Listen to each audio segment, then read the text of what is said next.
Radio Silence. Overheard Conversations podcast. Radio Zoo. Why does he like that Kremlin dwarf so much? Is he also into boys? Doesn't seem like it, judging by the scandals, lawsuits, and restraining orders. They're close because both want to go back in time. One wants America from the era of robber barons, when tariffs, not modern customs duties, protected local businesses, tuberculosis was thriving, and immigrants were exploited without mercy.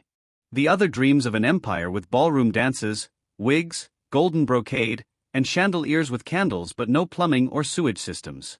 Instead, the air was filled with the stench of unwashed bodies and syphilis, which the so-called elite back then called the disease of the commoners. Then again, they still don't have proper plumbing or sewage now.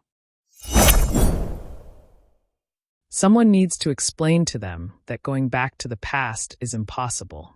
It no longer exists physically, it's over, exhausted in both space and time. You know what I liked recently? Some American channel ran a report on how Trump supposedly fixed the Mexican border problem.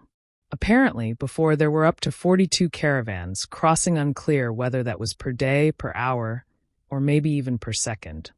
They showed cold, snowy photos of crowds with suitcases, backpacks, and plastic bags, climbing over fences, gathering behind them. And now no one. So, the channel sent a journalist to the border to investigate.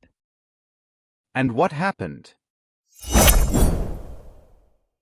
Well, they assigned her a border patrol unit to drive her around. Just so you get the picture, the officers were Rodriguez and Lee. Real Americans. They should have done a report on how the parents or grandparents of those officers got into the U.S. Now that would have been educational because I suspect it wasn't exactly legal. But you know what the most unexpected moment in that border report was?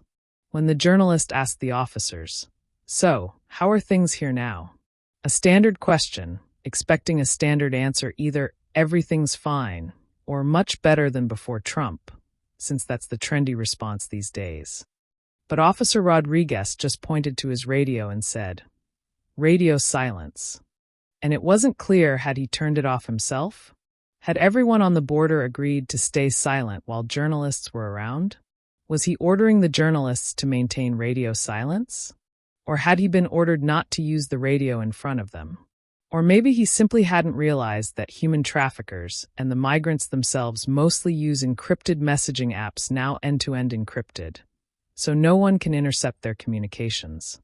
Overheard Conversations podcast. Radio Zoo.